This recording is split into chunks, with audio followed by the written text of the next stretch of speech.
संपत सिंह जी जब तक हरियाणा कांग्रेस की कमान कुमारी सैलजा के हाथ में रही तब तक कांग्रेस में शामिल नहीं हुए और जैसे ही उनका अध्यक्ष पद गया तो वो भूपेंद्र सिंह हुड्डा के नेतृत्व में चौधरी उदय भान के प्रदेश अध्यक्ष बनने के बाद कांग्रेस में शामिल हुए। अगर उनकी नजदीकी कुमारी सैलजा से थी, अगर कुमारी सैलजा से नजदीकी की वजह से भूपेंद्र सिंह हुड्डा ने उनको दरकिनार कर दिया था, तो वो जब वापिस कांग्रेस में आते हैं तो वो भूपेंद्र सिंह हुड्डा के नेतृत्व में ही क्यों शामिल होते हैं कांग्रेस में। आईएनएलडी ने कांग्रेस के कई नेताओं का कथित एक स्टिंग, उसकी सीडी, उसकी वीडियो जारी की। वो जो सीडी कांड था उसमें एक आरोपी संपत सिंह के बेटे गौरव संपत भी थे। सबसे पहले भजनलाल जी का उन्होंने जिक्र किया, लेकिन क्या भजनलाल जी भूपेंद्र सिंह हुड्डा की वजह से पार्टी छोड़ के चले गए? यह हास्यास्पद है क्योंकि हाईकमान ने यह फैसला लिया था कि भूपेंद्र सिंह हुड्डा को हरियाणा का मुख्यमंत्री बनाया जाएगा। अगर भजनलाल जी पार्टी छोड़ के गए तो ये कांग्रेस हाईकमान की वजह से वो छोड़ के गए थे और ये बात तो कई साल पहले हो चुकी है। आप 20 साल के बाद इस वजह से इस्तीफा तो नहीं देंगे, जबकि आप कई बार पार्टी छोड़ के जा चुके हैं, इधर उधर जा चुके हैं। क्या 20 साल बाद आप इस वजह से नाराज हो जाएंगे कि जी इतने साल पहले भजनलाल जी ने पार्टी छोड़ी थी, मैं इस वजह से आज इस्तीफा देता हूं? आप ये मान के चलिए कि आईएनएलडी जिस तरीके से अब धीरे धीरे उभार देखने को मिल रहा है, अगर आईएनएलडी और उभार लेती है या कोई और पार्टी जगह बना लेती है हरियाणा की राजनीति में, तो ये भगदड़ और ज्यादा मचेगी। ये तो कांग्रेस की एक रीति नीति बन गई है, कोई जाता है जाए, कोई आता है आए। हमें कोई ना तो अपनी तरफ से कोई एफर्ट करना किसी को अपने साथ मिलाने के लिए, ना ही इस बात के लिए कोई एफर्ट करना कि कोई जा रहा है तो उसको रोका जाए। नमस्कार दोस्तों, संपत सिंह जी ने कांग्रेस से इस्तीफा दे दिया। उसके बाद हरियाणा की राजनीति में तमाम विश्लेषण हो रहे हैं। क्या फर्क पड़ेगा कांग्रेस को, क्या फर्क पड़ेगा हरियाणा की राजनीति पर इस इस्तीफे का? लेकिन एक विश्लेषण हमें कई जगह ढूंढने के बाद भी नहीं मिला, वो है फैक्ट्स के आधार पर कि जो संपत सिंह जी ने अपने इस्तीफे में बात कही है। ये 4 पन्ने का उनका इस्तीफा है जो इस वक्त मेरे हाथ में है। उन्होंने इस इस्तीफे में जो जो दावे किए हैं, क्या वो दावे सच हैं, या वो आधे सच हैं आधे झूठ हैं, या वो सारे झूठ हैं या वो सारे सच हैं? इसके बारे में विश्लेषण नहीं हुआ। इस वीडियो में हम लोग वही कोशिश करेंगे कि फैक्ट्स क्या है, सच्चाई क्या है, क्या ये जो तमाम दावे हैं ये सच हैं या झूठ हैं। और इस बात के बारे में हम पता लगा सकते हैं उनके इस रेजिग्नेशन लेटर को पढ़कर और फिर रियल में क्या हुआ था उसके बारे में जानकर। तो अपने लेटर में वो सबसे पहले अपने बारे में जानकारी देते हैं, वो कितनी बार विधायक रहे, किन किन पदों पर रहे। मल्लिकार्जुन खड़गे को वो अपने बारे में बताते हैं। उसके बाद बताते हैं कि 2009 में उनकी कांग्रेस में एंट्री हुई। सबसे पहले तो 2009 में उनकी कांग्रेस में एंट्री कैसे हुई, क्यों उन्होंने कांग्रेस ज्वाइन की, इसके बारे में ओम प्रकाश चौटाला जी का एक बयान सामने आया है। उन्होंने कहा कि आईएनएलडी ने उनको मान सम्मान देने में, पद देने में, और ये सच्चाई भी है, मंत्री बनाने से लेकर नेता प्रतिपक्ष बनाने से लेकर टिकट देने से लेकर संगठन में महत्वपूर्ण जिम्मेदारियां देने से लेकर तमाम चीजों में संपत सिंह को आगे रखा जाता था। आईएनएलडी में एक बड़ा बुद्धिजीवी जो चेहरा था ना वो पार्टी का, वो संपत सिंह हुआ करते थे। तो ओम प्रकाश चौटाला जी भी कहते हैं कि हमने कभी उनकी अनदेखी नहीं की, हमने मान सम्मान देने में कोई कसर नहीं छोड़ी, फिर भी वो कांग्रेस में गए। क्यों गए? क्योंकि उस टाइम पर एक माहौल था जो 2004-5 से लेकर 2009 तक कांग्रेस की सरकार चली थी, हरियाणा में भी और केंद्र में भी यूपीए की सरकार।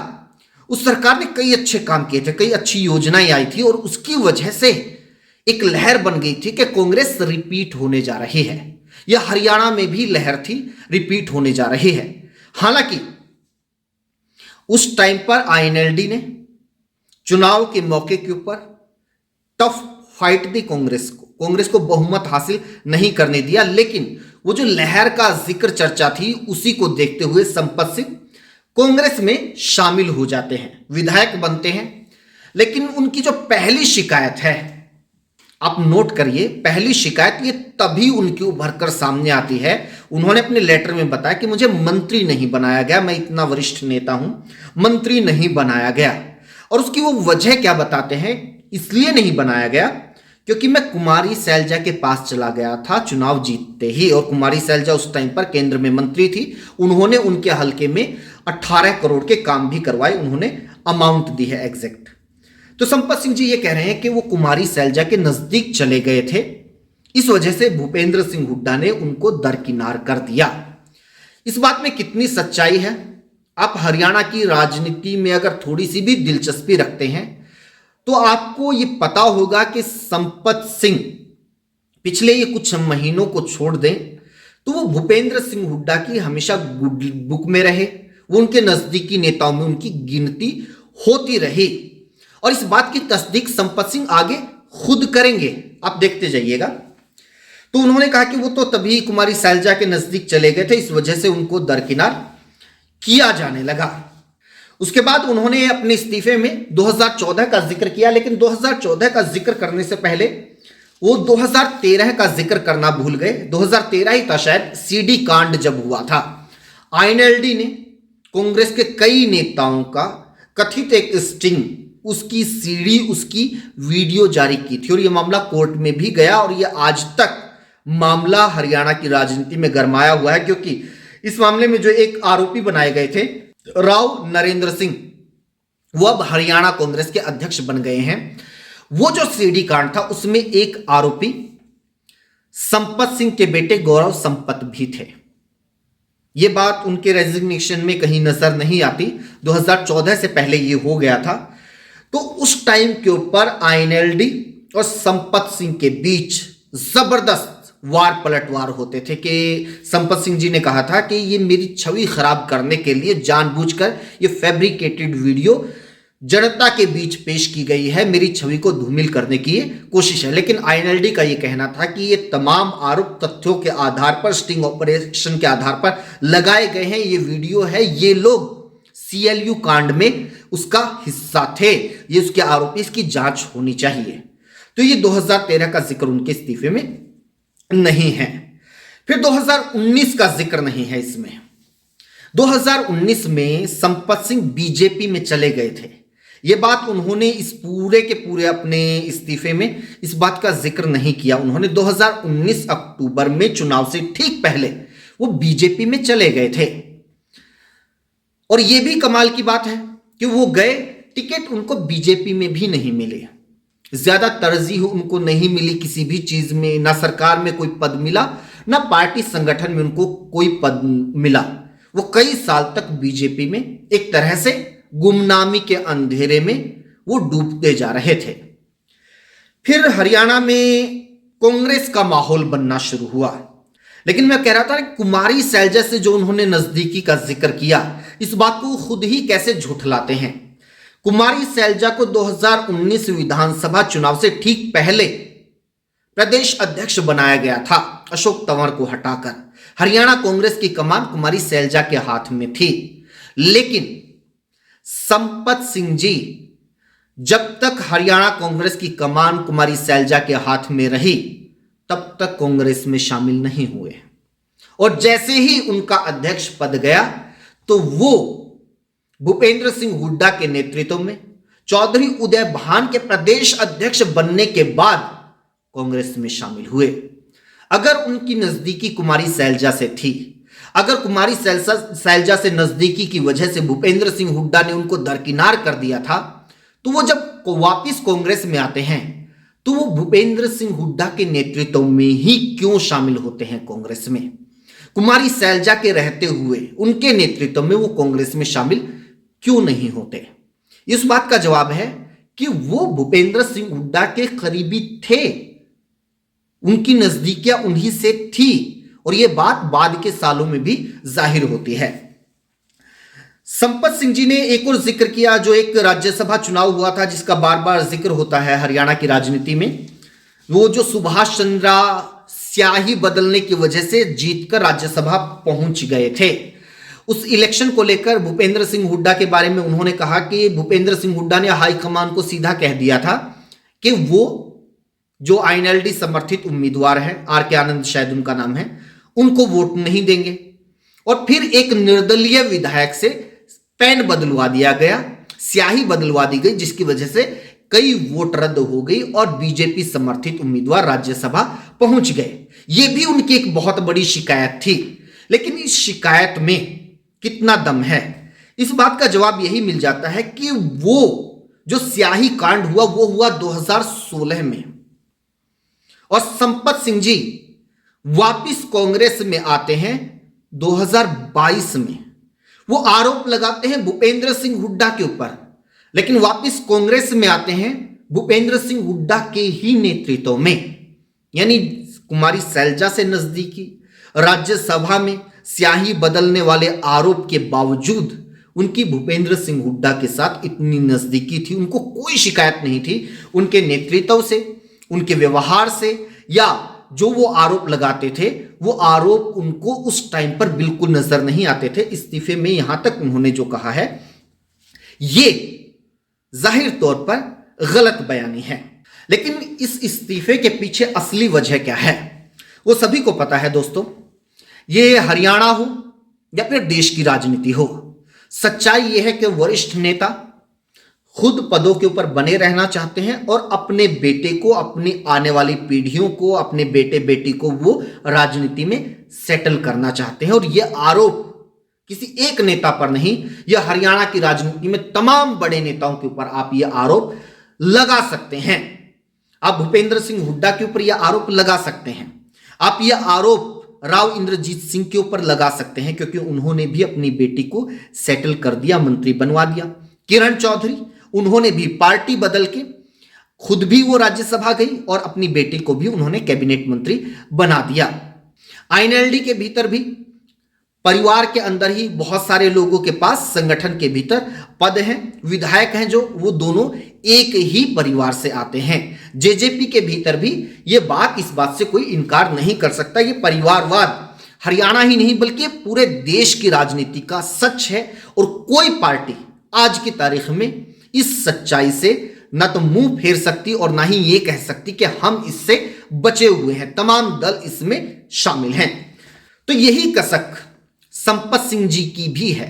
वो भी अपने बेटे गौरव संपत को हरियाणा की राजनीति में एस्टेब्लिश करना चाहते हैं। वो चाहते थे कि इस बार उनके बेटे को टिकट मिले नलवा से, और जिस तरह का माहौल कांग्रेस के लिए बना हुआ है वो विधायक बन जाए, वो सेटल हो जाए। लेकिन उनको टिकट नहीं मिली। इस वजह से वो सबसे ज्यादा गुस्सा हुए, सबसे ज्यादा नाराज हुए, और अब उनको शायद ये लगा कि कड़वाहट अब इतनी हो गई, पिछले कुछ महीनों में बयानबाजियां इतनी हो गई कि भूपेंद्र सिंह हुड्डा से उनकी दूरियां काफी बढ़ चुकी हैं। अब शायद वो नजदीकी, हालांकि भविष्य का कुछ नहीं पता होता।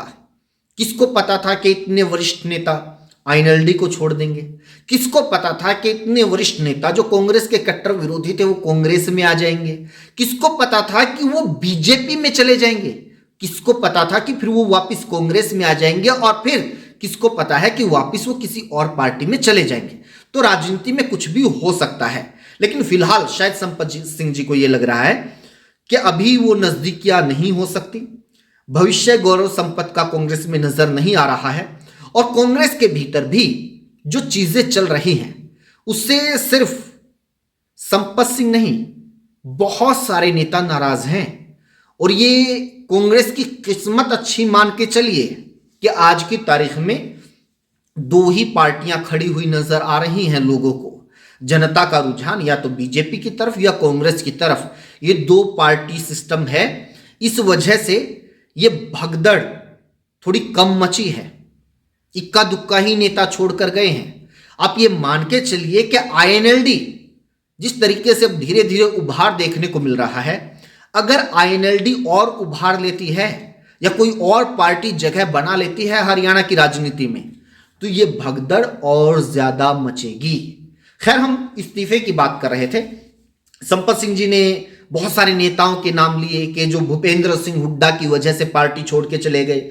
सबसे पहले भजन लाल जी का उन्होंने जिक्र किया, लेकिन क्या भजन लाल जी भूपेंद्र सिंह हुड्डा की वजह से पार्टी छोड़ के चले गए? यह हास्यास्पद है, क्योंकि हाईकमान ने यह फैसला लिया था कि भूपेंद्र सिंह हुड्डा को हरियाणा का मुख्यमंत्री बनाया जाएगा। अगर भजन लाल जी पार्टी छोड़ के गए तो ये कांग्रेस हाईकमान की वजह से वो छोड़ के गए थे, और ये बात तो कई साल पहले हो चुकी है।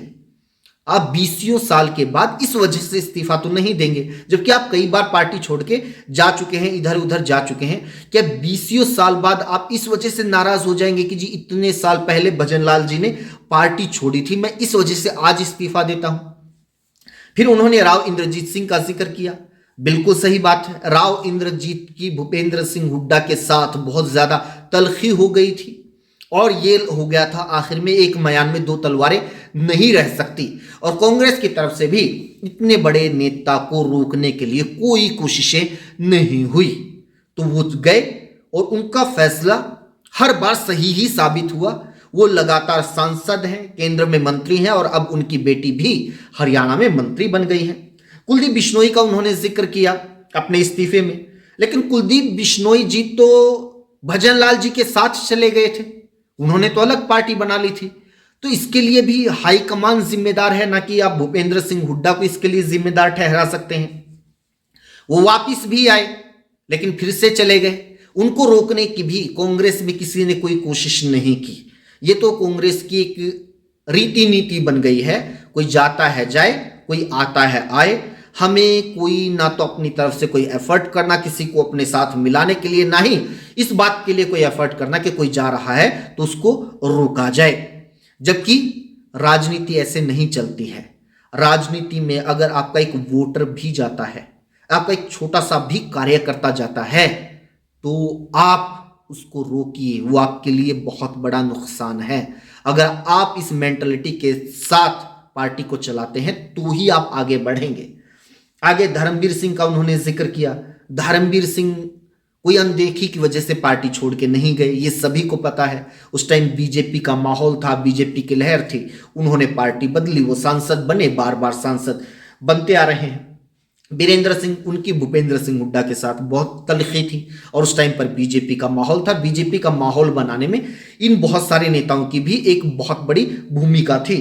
तो वीरेंद्र सिंह गए भूपेंद्र सिंह हुड्डा की वजह से, उनके साथ बिल्कुल उनकी तलखी हो गई थी। वो गए, बीजेपी में जाने का उनका फैसला भी सही साबित हुआ। उनको राज्यसभा भेजा गया, उनको केंद्र में मंत्री बनाया गया, पावरफुल मंत्री बनाया गया, उनकी पत्नी को विधायक बनाया गया, उनके बेटे को सांसद बनाया गया। ये बीजेपी ने उनके लिए किया। लेकिन अब उनका परिवार वापस कांग्रेसी हो गया है। बृजेंद्र सिंह यात्रा निकाल रहे हैं। अगला नाम है डॉक्टर अशोक तंवर का। बिल्कुल, अशोक तंवर का जो लड़ाई थी वो सीधी भूपेंद्र सिंह हुड्डा से थी, और उनकी वजह से उन्हें पार्टी छोड़नी पड़ी, क्योंकि किसी भी तरह का ना कोई समन्वय नेतृत्व के बीच में बन पाया, ना ही आपके केंद्रीय नेतृत्व की तरफ से कोई ऐसी कोशिश की गई कि इनके बीच में कोई मेल जोल बढ़ाया जाए, कोई बीच का रास्ता निकाला जाए। वही जो जाता है जाता रहे। अवतार सिंह भड़ाना का क्यों जिक्र किया, ये भी समझ से परे है। अवतार सिंह भड़ाना आते रहते हैं, जाते रहते हैं, तो वो मतलब कोई किसी विचारधारा या किसी पार्टी से जुड़े हुए व्यक्ति नहीं है। बस वो क्यों पार्टी छोड़ देते हैं, क्यों वापिस आ जाते हैं, इसके बारे में वो ही जानते हैं। इसमें कुमारी सैलजा का जिक्र है। कुमारी सैलजा आज भी कांग्रेस में है। और जो संपत सिंह जी ने एक बात बार बार कुमारी सैलजा का उन्होंने जिक्र किया है, उन्होंने एक बात की तरफ और इशारा किया है कि कुमारी सैलजा की कांग्रेस में स्थिति क्या है आज। अगर संपत सिंह उनके नजदीकी हैं तो कुमारी सैलजा की पहली जिम्मेदारी बनती है कि नहीं, आप रुकिए, कांग्रेस में मैं आपके लिए हूं, मैं आपके लिए लड़ाई लड़ूंगी।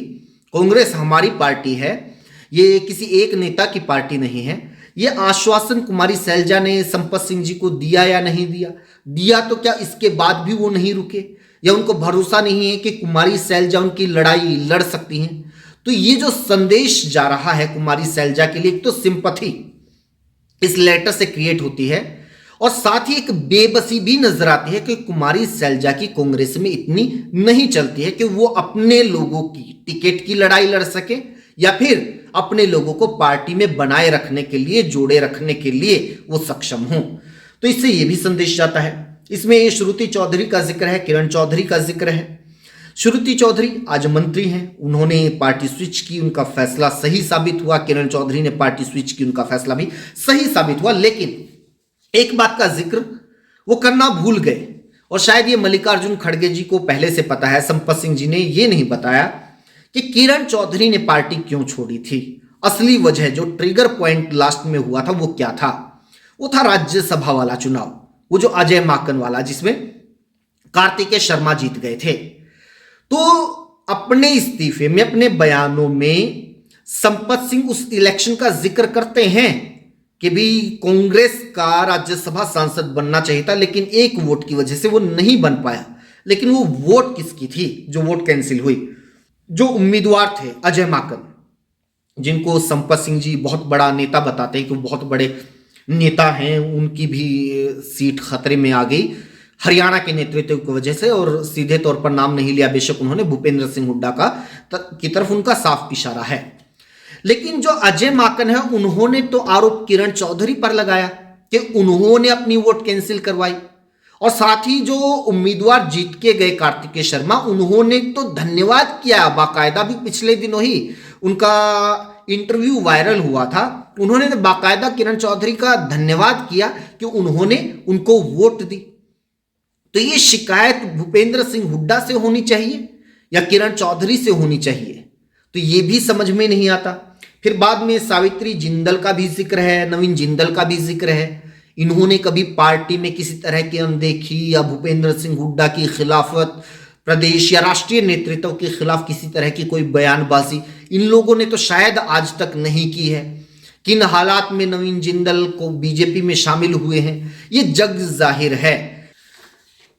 तो मोटा माटी ये तो हुई इस्तीफे में जो जो बातें कही गई हैं, उसके तथ्य क्या हैं, उसकी टाइमलाइन क्या है, टाइमलाइन के हिसाब से क्या ये तमाम बातें सच हैं? बाकी आप लोगों का इस पूरे मसले पर क्या कुछ कहना? और एक मेरी अपील है कि जब भी राजनीति के बारे में या राजनीतिक लोगों के बारे में बात करें तो किसी के फैन बन के बात ना करें। आप समझें इन लोगों की रणनीति को, इन लोगों की मेंटलिटी को, क्योंकि पिछले कुछ साल में आप लोगों को ये बात तो समझ में आ ही गई होगी कि कोई विचारधारा, कोई पार्टी लाइन, कोई आइडियल सिचुएशन, कोई आइडियल नेता या देश के बारे में या प्रदेश के बारे में कोई महान विचार, महान सोच, महान रणनीति, उस हिसाब से हमारे नेता कोई फैसला नहीं लेते हैं। खुद के भविष्य को देखते हुए, अपनी आने वाली पीढ़ियों को देखते हुए तमाम फैसले लेते हैं। तो बड़ा ही फैक्चुअल तरीके से, बड़े ही रैशनल तरीके से आप उनके बारे में सोचें, उनकी राजनीति को समझने की कोशिश करें। कमेंट करके जरूर बताइए आप लोगों का क्या कहना है। Thank you so much.